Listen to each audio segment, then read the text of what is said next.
Where are we? We're on his boat. Whose boat?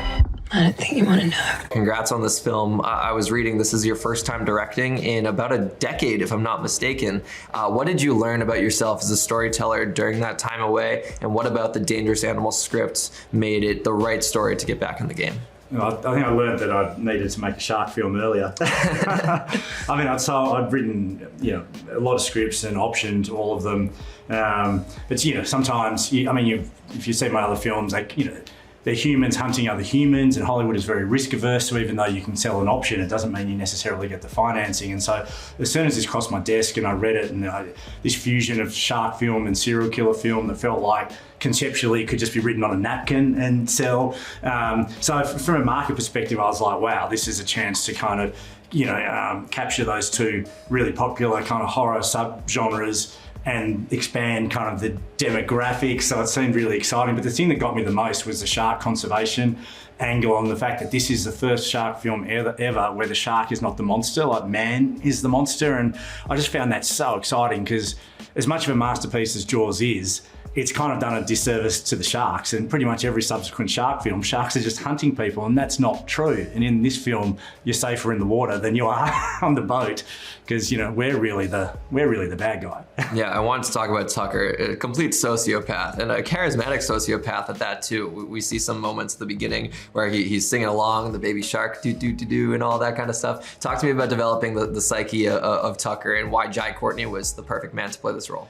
Yeah, well, he was our first choice, and I feel so lucky that we've got him. And our initial conversation, we talked about the building blocks of the character and where his damage comes from, and like parental neglect and a warped socialization and this shark attack as a child, and how just that's influenced him, and in a way, like many serial killers, I think he's not really killing his victim, he's killing the source of his pain over and over again. But also like just this charisma, of like how the spider catches the fly, and just wanting it to be a fun ride, but also really nuanced and dangerous. And I think Jai straight away recognised the opportunity there to do something a bit similar to, like Kathy Bates in Misery or Jack Nicholson in The Shining, where it's horror as a genre where the antagonist can really kind of own the stage in a way and kind of haunt your nightmares. And you can have fun and you can be genuinely dangerous, but you can also be really quite kind of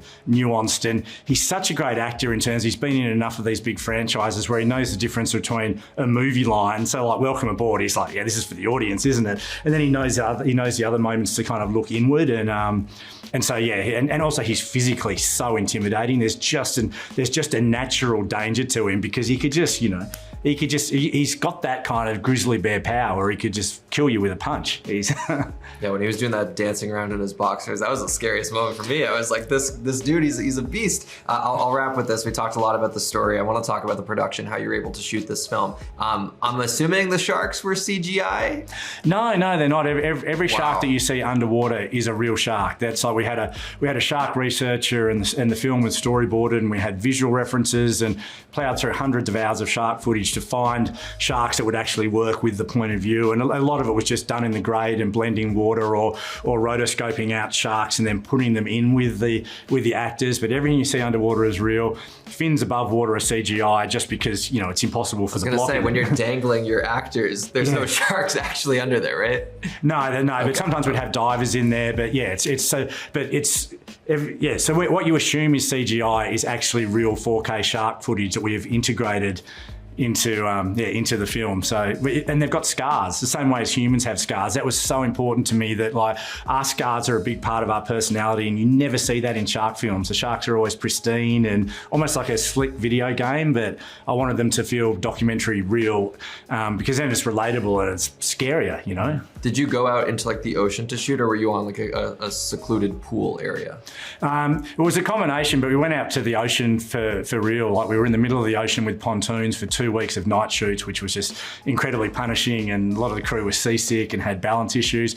And then all the stuff on the crane, the boat is actually connected to a jetty just off a marina, but that is still actually on the water. So all those screams that are bleeding out in the night, they're actually all over the water, and it was like bone chilling just kind of being there. Wow, it's gonna give me a different lens when I rewatch it, knowing how you guys shot it. Sean, thank you so much for your time today. Thank you, appreciate it. Welcome aboard.